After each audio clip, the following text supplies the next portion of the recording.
Hi, this is Professor Hyman for IBUS130, and this is a lecture on Chapter 13, and we're on location for this lecture, but before we start, I want to talk about a previous lecture I gave on the globalization of food, and I want to mention that the chair of the Department of Hospitality and Tourism Management, Colin Johnson, gave me this really wonderful book that I want to recommend to all of you, and also think about his class on this topic.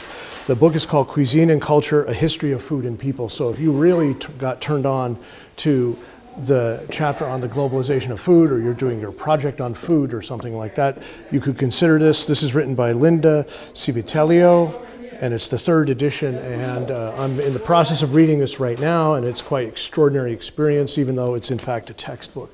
It has stories, it has recipes. So if you're real into food and the lecture on the globalization of food was real exciting for you, this is the book for you, because this is a whole book going real deep into that topic. In beautiful Sausalito, California, directly across the bridge, the Golden Gate Bridge from San Francisco. Normally there's a stunning view, but today it's raining like crazy, and Californians love it because there's been no rain for a huge number of days, so we're happy about a pretty good storm that's coming in. The North Bay is going to get 8 inches of rain, which is going to flood some local small rivers, and so that's going to be a problem, but otherwise this is a great place to live. Just a little commercial for the San Francisco Bay Area, in particular the North Bay.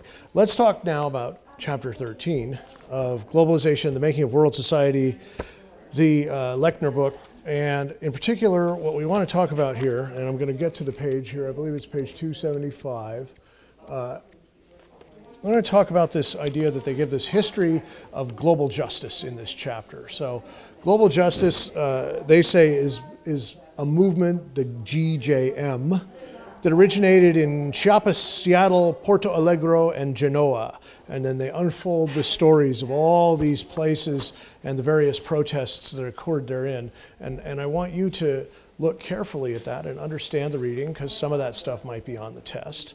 It's really a historical approach to understanding global justice and the need for global justice. But we're here on location to talk about something else, something related to global justice that the chapter completely ignores.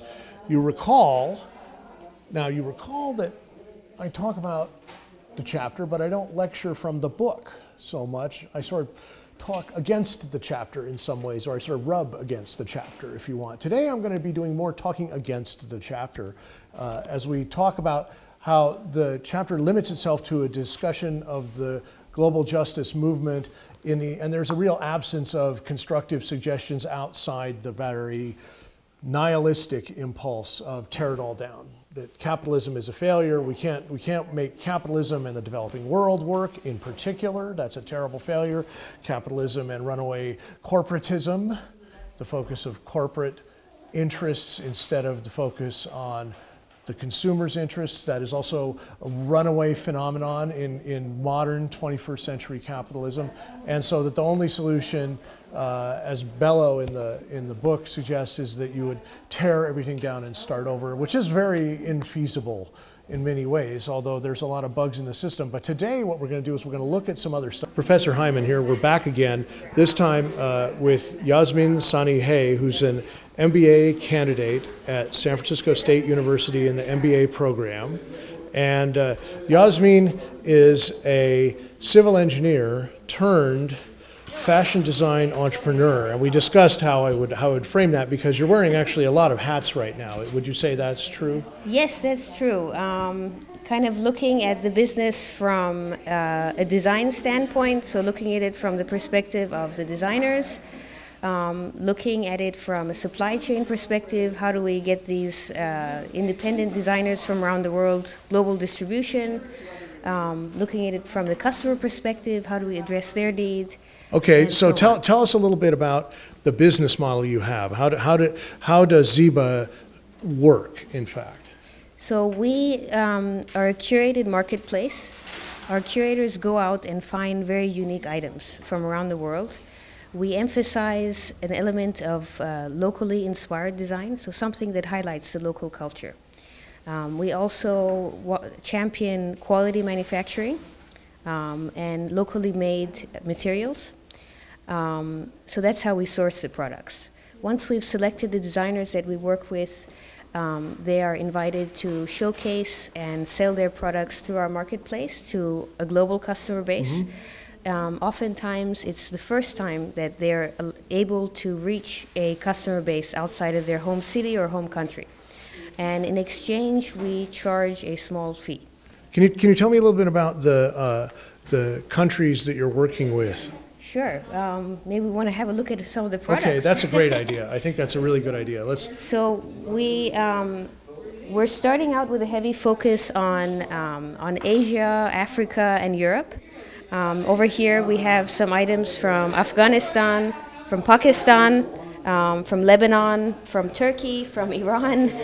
Can we pick up? This was Sure. Afghanistan. This is from a Lebanese designer. Lebanese designer. Who's done something very fun with Middle Eastern license plates. So this is a license plate from the state of Abu Dhabi in the United Arab Emirates, and she's gone and made a fun clutch out of it. So that's kind of her trademark. Very designerly, very elegant piece of work, actually. And here, maybe I could show you some of these shirts. These are so. This is an Iranian designer who's taken pop art from Iran from the 50s, 60s, and 70s and put them onto T-shirts. So these are Iranian pop art. That sounds fascinating. Yeah. So this is a Rambler from the 70s.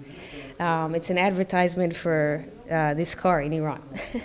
Fascinating. That's absolutely fascinating. Yeah, the piece I'm wearing is from Lahore, Pakistan. Absolutely stunning, too. Can you turn around in this so we can see the whole work? You guys getting that? Okay, great. Can you tell us sort of what different areas in what product arenas are you working in? We know fashion, right? But that paints a pretty broad picture. Can you tell us what specific areas you're working in? We're starting out mainly with women's apparel, jewelry, and accessories, and a limited range of objects of art. We've limited that range to smaller objects just because of shipping constraints. So we want to keep the shipping costs low for our customers at the beginning. Do you have an online presence? Yes. So it's basically an online marketplace. We're having this trunk show today as a one-off event to invite people to come and explore the products in person. That's fascinating. That's fascinating. And you mentioned earlier a curated marketplace, and you mentioned also curators. Can you go into? It sounds like that might be one of the key aspects of the success for your business here, because we're talking about a global business. But you're going to places where it seems to me local conditions matter a great deal. Yes. It's a very relationship-driven business, so having curators in those geographies who can liaise in person with the designers is very important because we establish a relationship of trust. We don't want to turn into an Etsy, if you will, where anything can be featured. That's a great business model, but that's not what we want to create. We want to have a narrow focus in terms of quality and maintain consistency in the experience for the customer. So that's why everything is curated. And sometimes if we feel the quality of an item is not in line with what we would like to represent, we will shy away from featuring those products. What about ethical sourcing practices? So as I mentioned, the designers we work with, they're kind of the antithesis of mass production, if you will. They have their own workshops, they source their own materials locally, and items are handmade. So that's something we really emphasize. So you're working with artisans that are controlling their conditions, and you're giving them a fair price for their products, and you're taking a small percentage for brokering these products into a more developed marketplace, into the developed world. Is that a fair description? The pricing is at their discretion. And so it's totally up to them, actually. Okay, and you just take a little piece of that when they sell something. Yes. So exactly. they don't. Does it cost them anything to work with you before they sell something? No. So to be featured on the site, there's no cost for them. There's only a fee if they make a sale. So are we seeing an example now of, let's call it late stage capitalism, actually working? Because we see all this, the protests, Chiapas, Seattle, everywhere, where this anti-globalization movement.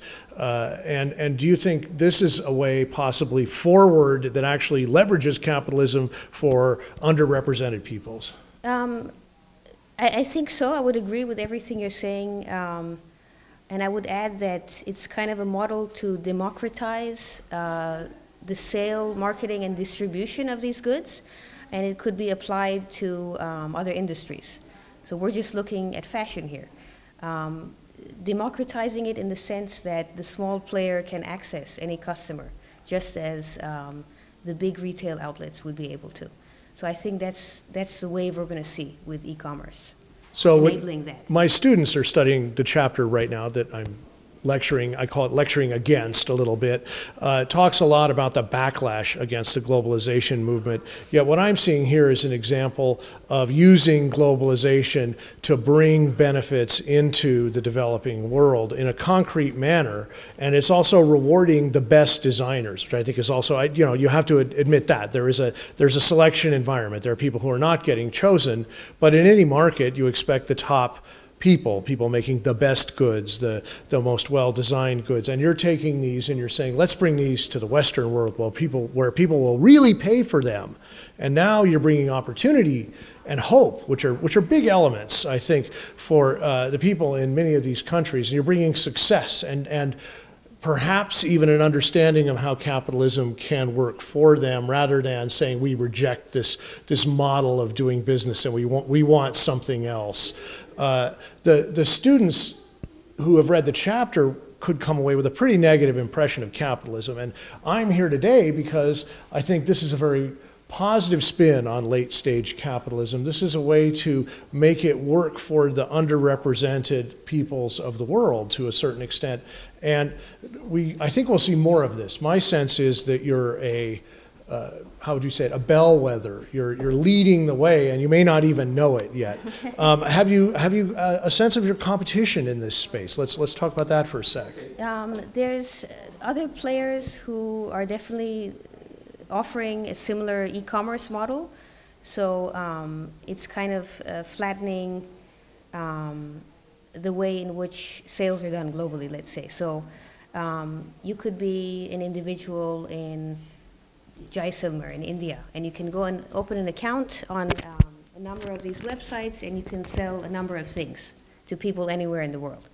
I would say where we don't have much competition yet is the specific product mix that we're looking at. It is very niche, and we're kind of trying to show customers around the world that there's a local brand of luxury. So this is a super premium product. In fact, you're going for a very high differentiation strategy. Is that correct? They are high-end products, yes, absolutely.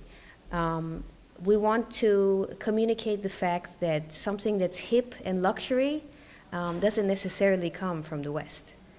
Right. You don't have to buy a Gucci or a Prada, right, or a Tag Heuer or whatever you're buying.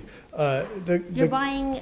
It's for the next generation of person in the world, the global citizen, who's not looking for a stamp on a handbag.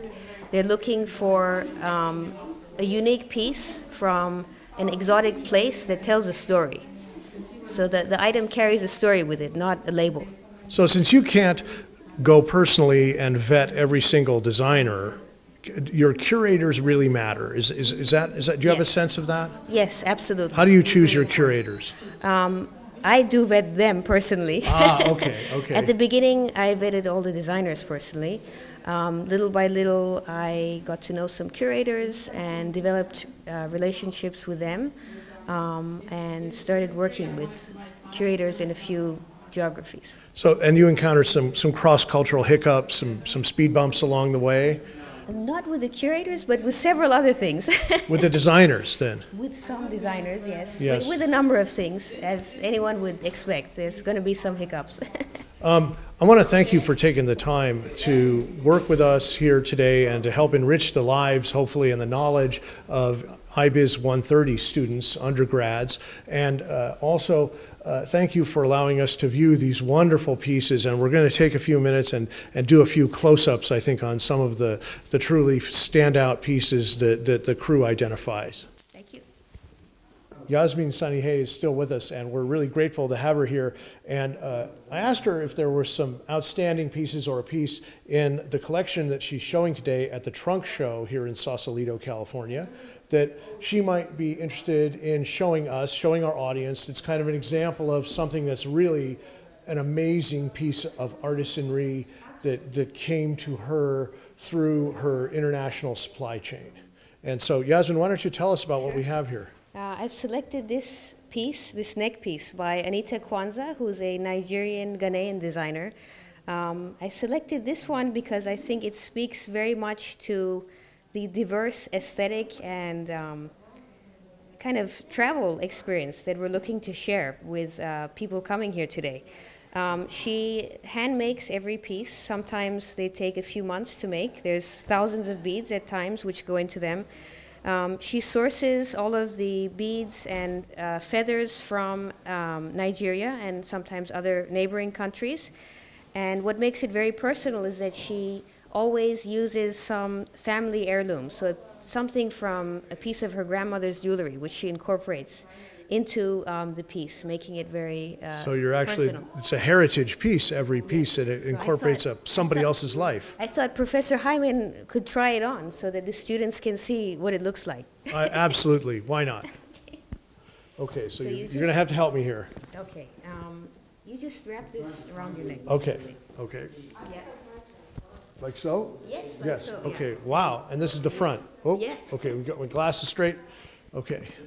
And when would this normally be worn? So this piece could be worn with anything. You just have to have the courage and creativity to. It works with To do clearly a so. coat and tie. It's completely compatible with a coat and tie. It's a lovely thing. I like how it looks. Oh yeah, look, I can see myself in the mirror and I love it. It's slimming even. So we really want to encourage people to think out of the box. You know, why not wear something different like this rather than just walking around in jeans and a t-shirt? So we want to invite people to explore a different way of dressing.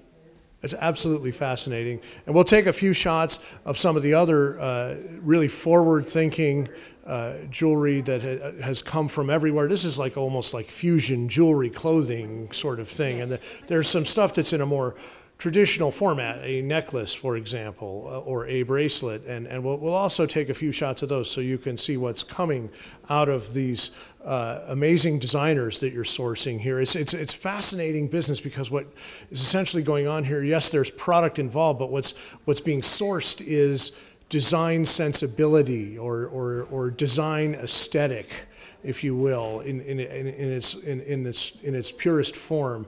You're looking for designers with a strong design sensibility, I think. Yes. And that's such a wonderful thing to see. We're glad, and thank you again for giving us this wonderful tour. My pleasure. Thank you. Professor Hyman here again. We're going to look at now briefly, without much narration, but with a little bit of narration and a little music behind it, I think, we're going to look at some of the designers that are here at this extraordinary trunk show that's being held by Yasmin Sanihé, CEO of Ziba. Now, what's interesting and what's relevant for the globalization story is, and especially global justice, what's relevant here is that there are 24 designers in this home and there are 17 countries represented, including the US, and there's some extraordinary work here. Some of the strongest material here visually and in terms of color and composition and design and uniqueness is not originating in the US. In fact, I believe there's only one or two, I think, US-based designers that I'm aware of here, and then the other 22 are all from developing countries. So with that introduction, let's take a look around, and again, our gratitude to Yasmin Sanihé for inviting us into her home and letting us explore this amazing world that she has created through Ziba.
shadow was in the way.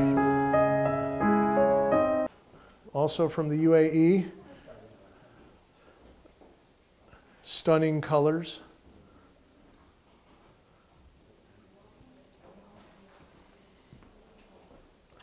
How about that purple one on the very end?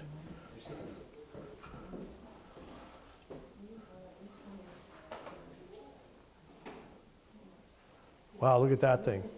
That's amazing.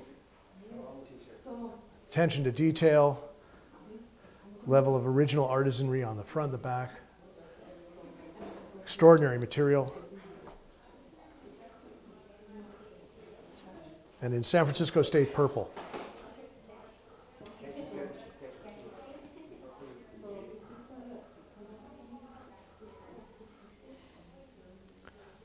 Elegant, fun piece with a pineapple on it.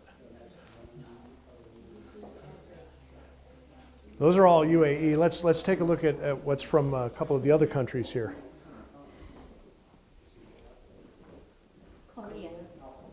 Korea, okay.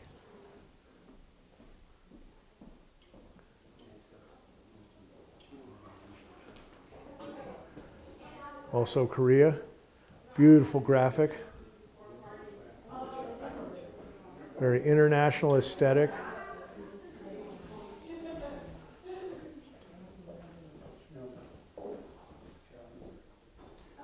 Always popular. Looks sort of calendar related or zodiacal, possibly, in the theme. Yeah, let's jump down to the end there. Vietnam.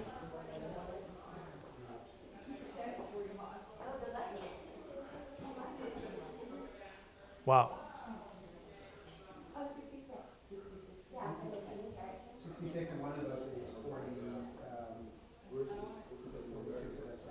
Also Vietnam, completely different aesthetic. Huge variety of design and design vocabulary, design statement within one country. Vietnam is a very diverse country.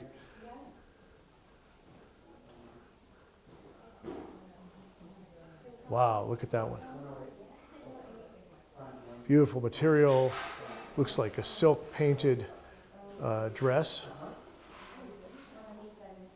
Extraordinary floral print.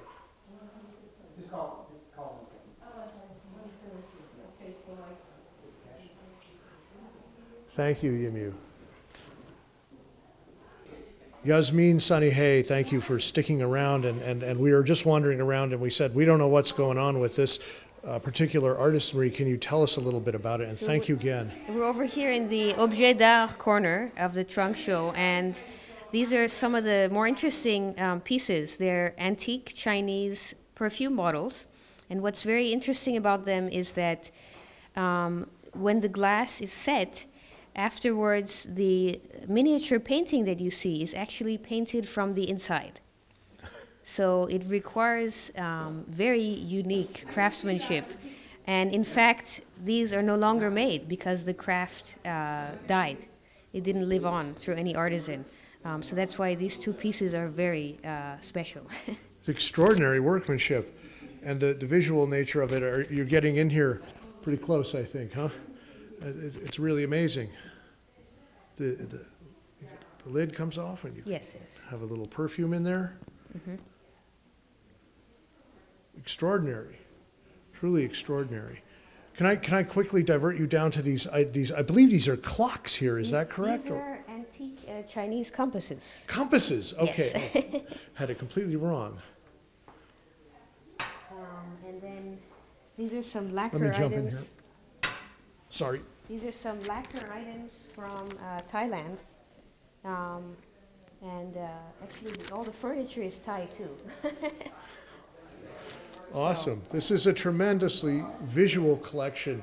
And I wish that the video could capture the richness of the material that's here, but just stunning. This is a abalone shell, is that correct? Yes. I'm taking a shot here, and that means that's mother of pearl on there. Of pearl, yes. Yeah, that's mother of pearl in utterly perfect abalone shells with little sculptures on them. Just extraordinary. A crab and looks like a carp and a couple more crabs, all in different positions. This one looks like it's running away, trying to get off the shell.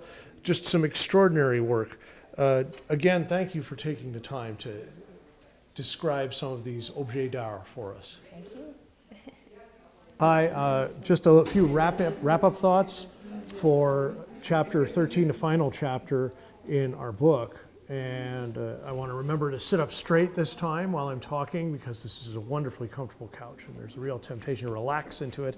I want to thank Yasmin Sanihay for letting us invade her home and her trunk show while we do our thing and try to bring a lesson out of this. I want to also refer to a couple of passages from the book, and I'm looking at page 278, just to give you a clue, where they talk about this fellow Bellow and his opposition to globalization and his recommendation that we roll back globalization, deglobalizing, if you will. And what's interesting is, and I'm quoting from the middle of the page, Bellow does not make entirely clear how much poor countries would benefit from focusing on the local market and de-emphasizing growth. So is it better to have these kind of invasive, often crazy, abusive labor practices in countries for a while because they're the best job in town? I'm asking this question, I'm not answering this question. And then to climb out of that pit, much like America did and England did and most of Europe did, or is there a way to short circuit that process and avoid this type of situation that has caused a lot of backlash for globalization? I think that one of the most important reflections here is that there's a lack of constructive suggestions in the book, and that's my criticism of the Bellow perspective. Is he's more of a take it down, tear it apart, and rebuild it type of guy, or to rather than to say make globalism more friendly, or they mention turning globalization around in making it work for people, and we're in the home of a person who is doing that. That's, I think, a good way to kind of conclude, because this is exactly what's going on. There are people doing this, and the question is this person a bellwether? I would say yes. Are we at the front end of a trend? I would also say yes. And with that, I thank you for listening, and have a good and pleasant final exam.